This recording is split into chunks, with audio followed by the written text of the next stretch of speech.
কারণ আমি কিন্তু সে বিষয়ে নির্লজ্জ যে আমি শিখতে চাই। আপনাকে যদি আমার যা বলতে হয় আপনি বলুন। সৈনিক যেটা অসুবিধা হয়েছিল যে আমি বাড়িতে এসে অনেক সময় ওকে ন্যাক করতাম, বিভিন্ন কথা জিজ্ঞাসা করতাম।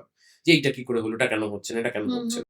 আমি ছোটবেলা থেকে একটু পাকা ছিলাম, মানে ম্যাচিউর ছিলাম আরকি। মানে আমি সিউর ছিলাম যে আমি সোহিনীর সাথে আমার বাকি জীবনটা কাটাতে চাই। হুম, হুম, আর সোহিনীর যেটা হয়েছিল, সোহিনীর ১ম হয়তো একটা অসুবিধা হয়েছিল। তার কারণ আ আমাদের যেহেতু কাজের জায়গাটা আর পার্সোনাল লাইফটা ধরো আমরা একই জায়গায় কাজ করি। তো সেখানে আমিও সেখানে কিন্তু শিক্ষার্থী। মানে একজন হুম, ও আমার শিক্ষিকা, আমি শিক্ষার্থী হিসেবে গেছিলাম। এবং ও যখন সবাইকার মাঝখানে আমাকে বকাঝকা করত, তখন আমার সেটা নিয়ে কোনো অসুবিধা হতো না। কারণ আমি কিন্তু সে বিষয়ে নির্লজ্জ যে আমি শিখতে চাই। আপনাকে যদি আমার যা বলতে হয় আপনি বলুন। সৈনিক যেটা অসুবিধা হয়েছিল যে আমি বাড়িতে এসে অনেক সময় ওকে ন্যাক করতাম, বিভিন্ন কথা জিজ্ঞাসা করতাম। যে এইটা কি করে হলো? এটা কেন হচ্ছে না? এটা কেন হুম, হচ্ছে হুম। না? তারপর আমার আস্তে, আস্তে বয়স বেড়েছে, শরীরেরও ম্যাচুরিটি হয়েছে। আমি এখনো ওকে প্রচন্ড বিরক্ত করি। আমি প্রচন্ড কথা বলতে ভালোবাসি। যেটা তুমি আচ্ছা। এতক্ষণে বুঝেই গেছো।